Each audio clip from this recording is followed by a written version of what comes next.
Shalom, selamat hari Minggu buat seluruh saudara-saudaraku dimanapun kita berada saat ini. Satu sukacita yang kita miliki di hadapan Tuhan ketika kita masih bisa menikmati kehidupan yang diberikan oleh Tuhan bagi kita. Dan kita masih bisa beraktivitas, terlebih ketika kita diberikan kesempatan untuk datang kepada Tuhan melalui ucapan syukur, melalui kehidupan kita dan lain sebagainya. Saudara-saudara yang terkasih dalam nama Tuhan Yesus, sebelum saya menyampaikan firman Tuhan sebagai renungan kita pada hari Minggu ini, mari kita datang ke hadirat Tuhan melalui doa kita berdoa. Kami bersyukur Tuhan, ketika Tuhan masih memberikan nafas kehidupan bagi kami, untuk dapat kami pakai dan bisa kami melaksanakan segala aktivitas kehidupan kami. Begitu juga kami rindu untuk dibentuk seturut dengan kehendak Bapa di sorga, agar kehidupan kami berkenan dan berguna di hadapan-Mu Bapa. Pada hari ini kiranya Engkau juga melawat kami, memampukan kami memahami dan mengerti akan kebaikan-kebaikan yang Engkau sediakan bagi kami anak-anak-Mu. Terima kasih Tuhan, Engkau menjaga kami, memakai segala fasilitas yang kami pakai untuk dapat melaksanakan ibadah kami di tempat kami masing-masing, agar senantiasa ketika kami merenungkan firman Tuhan pada hari ini juga Tuhan, Engkau menjaga dan memberi kesehatan dan kekuatan kepada kehidupan kami. Terima kasih ya Tuhan, terima kasih Bapa, di dalam nama Yesus kami mengucap syukur senantiasa bagi-Mu. Amin. Firman Tuhan yang saya bacakan pada hari ini kepada kita semua dari kitab Kisah Para Rasul pasal 9 yang dimulai dari ayat 32 sampai dengan ayat 35. Kami akan membacakan firman Tuhan tersebut bagi kita semua. Eneas dan Dorkas. Pada waktu itu Petrus berjalan keliling, mengadakan kunjungan kemana-mana. Dalam perjalanan itu, ia singgah juga kepada orang-orang kudus yang di Lida. Di situ didapatinya seorang bernama Eneas, yang telah 8 tahun berbaring di tempat tidur karena lumpuh. Kata Petrus kepadanya, "Eneas, Yesus Kristus menyembuhkan engkau. Bangunlah dan bereskanlah tempat tidurmu." Seketika itu juga bangunlah orang itu. Semua penduduk Lida dan Saron melihat dia, lalu mereka berbalik kepada Tuhan. Demikian firman Tuhan sebagai renungan kita pada hari Minggu ini. Dan sebagai tema kita, saudara-saudara yang terkasih, menyerahkan diri kepada Tuhan. Kalau kita berbicara soal pelayanan, soal perjalanan hidup, soal pengalaman kehidupan kita, tentunya pribadi lepas pribadi pasti saya dan saudara memiliki cerita tersendiri tentang kehidupan kita. Apalagi bagaimana kita diperhadapkan saudara-saudara, bagaimana kita beraktivitas di dunia, bagaimana kita menjalankan pekerjaan rutinitas kita sehari-hari, dan bagaimana Tuhan juga memperlihatkan kuasanya untuk menopang, membentuk, mengarahkan kehidupan kita. Bahkan Tuhan juga berkenan untuk melayakkan kita. Dia pakai kehidupan kita, Dia pakai keluarga kita, Dia pakai pribadi kita untuk menunjukkan kuasanya yang besar bagi dunia. Pada saat ini, kalau kita melihat bagaimana perlunya kekuatan, dorongan daripada Tuhan itu sendiri bagi kita, itu adalah sebagai kekuatan yang utama.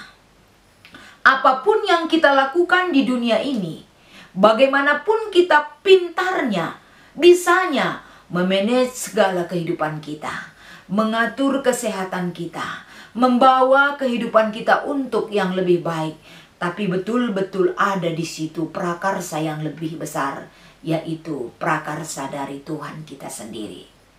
Jadi pada kesempatan ini, bagaimana Tuhan berkenan kepada Petrus? Ya, kita sama-sama tahu bagaimana masa lalu Petrus di hadapan Tuhan Yesus. Petrus adalah seorang murid juga yang pernah menyangkal, bahkan mengkhianati Yesus sendiri. Tapi masa lalu yang dia tunjukkan, yang pernah dia lakukan, masa lalu yang pernah dia lakukan dalam kesalahan, dalam hal yang tidak berkenan di hadapan Tuhan. Tapi apakah masa lalu itu tetap menjadi masa lalu yang kelam bagi dia? Tidak.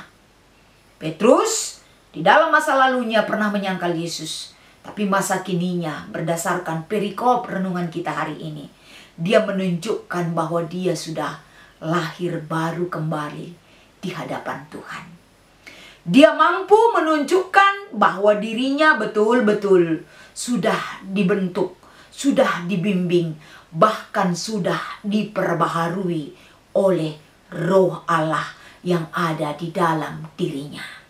Saudara-saudara yang terkasih, kalau kita lihat bagaimana ketika Petrus berkeliling-keliling berjalan-jalan, bukan hanya seputaran Yerusalem saja, tapi bahkan Petrus kalau kita lihat dari perikop kita hari ini, saudaraku, dia melakukan perjalanan keliling-keliling sampai kepada daerah Lida.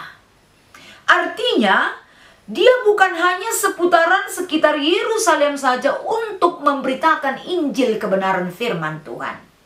Injil kebenaran Kristus yang harus disampaikan kepada orang-orang yang perlu ditegur dan diubah kehidupannya.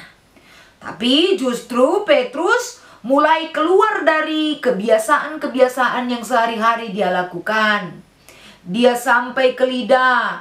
Mungkin dari jarak Yerusalem ke Lida ini, sebelah baratnya itu berkisar memakan waktu ataupun jarak tempuhnya berkisar 30 sampai 40 km.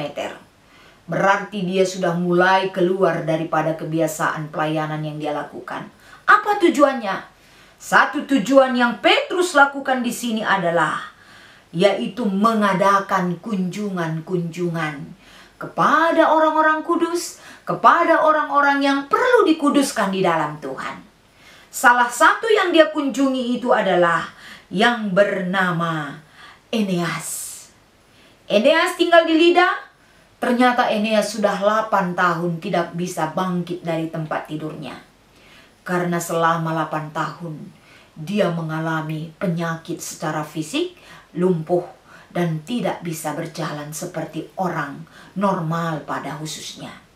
Ketika Petrus hadir di tempat Eneas tersebut di Lida, ternyata di sini Petrus melakukan satu tanda mukjizat. Tanda kuasa Tuhan menyertai dia. Dan kita lihat Petrus menyatakan kepada Eneas, Eneas, kamu sudah disembuhkan oleh Kristus Yesus. Bangkitlah dari tempat tidurmu dan bereskanlah tempat tidurmu.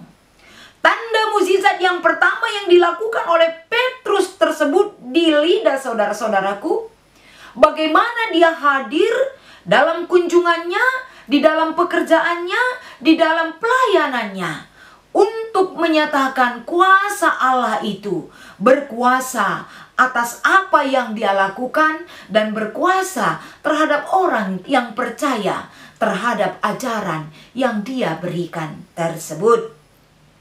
Oleh karena itu, reaksi orang-orang banyak yang selama ini menganggap hal-hal yang diajarkan oleh Petrus terabaikan, bahkan tidak direspon dengan baik.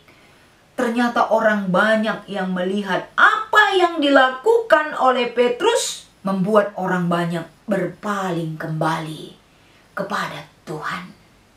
Membuat orang banyak kembali berbalik kepada Tuhan itu sendiri.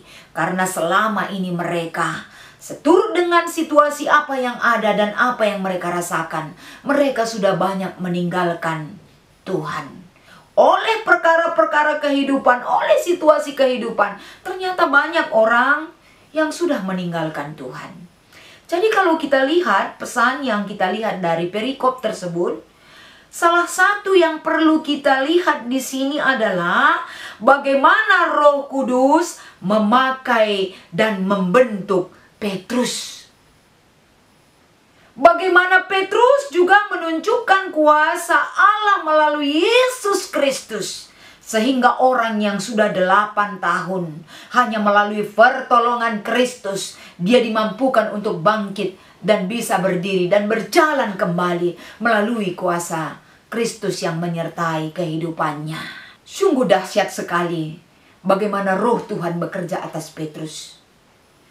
Petrus mau, Petrus bersedia, Petrus memberikan dirinya untuk dibentuk daripada roh yang bersedia mengubah kehidupannya, yaitu roh Allah itu sendiri. Bagaimana dengan kita di dalam posisi kita, di dalam menyampaikan kabar sukacita, kuasa Tuhan, di dalam pelayanan, di tengah-tengah gereja Tuhan pada saat ini?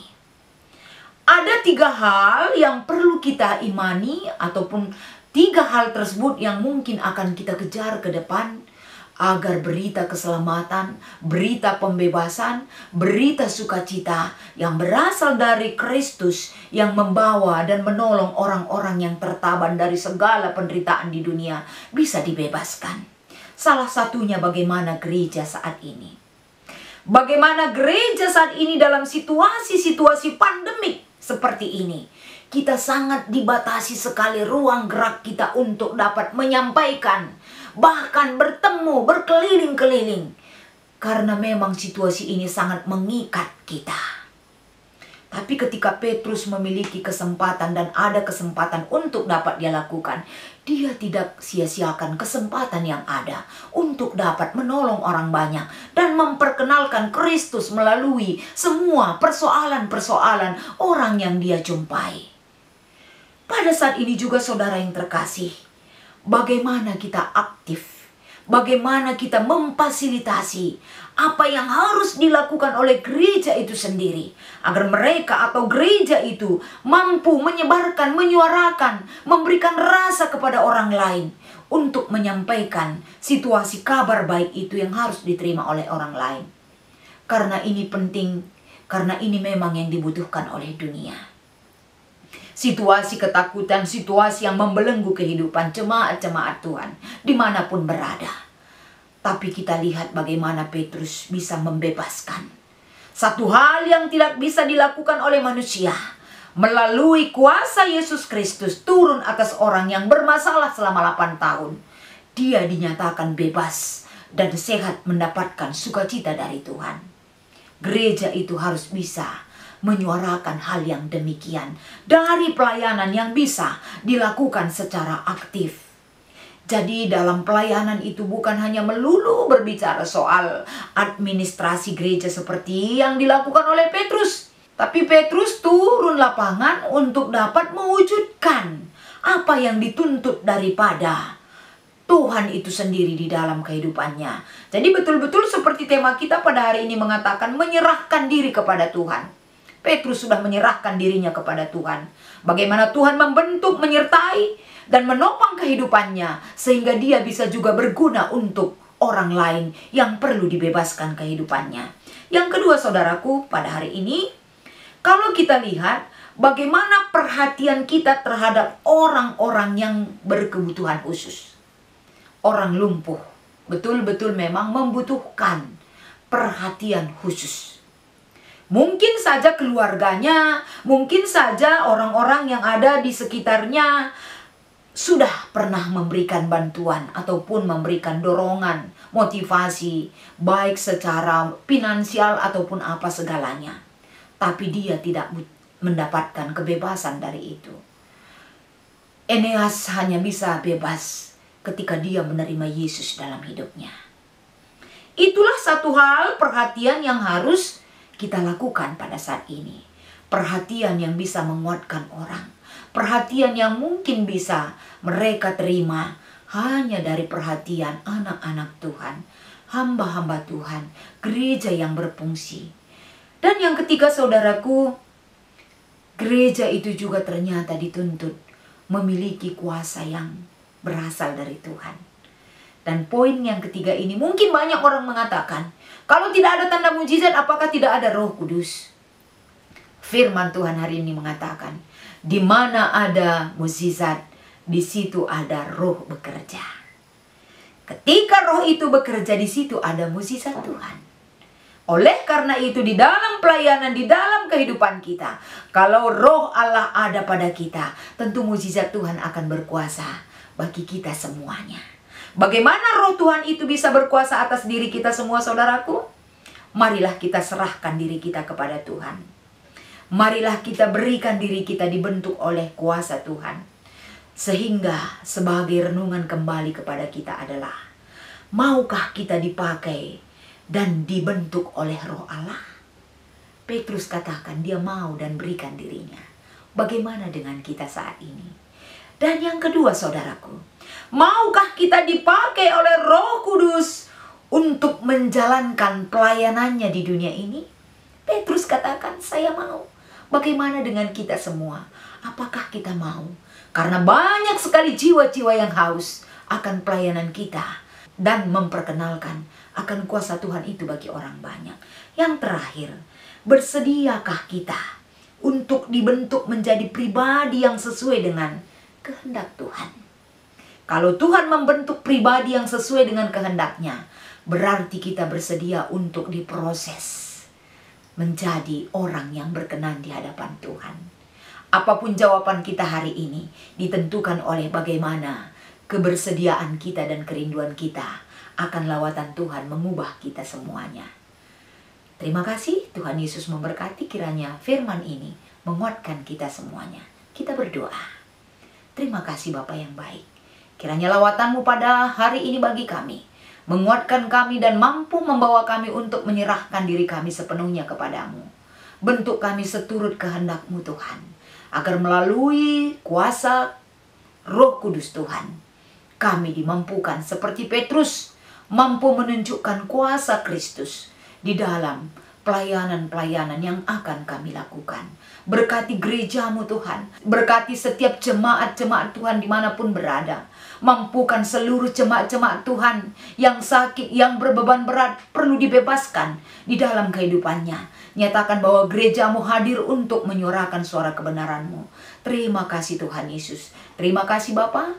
Inilah doa dan permohonan yang kami sampaikan di dalam nama Yesus. Kami berdoa dan mengucap syukur. Amin.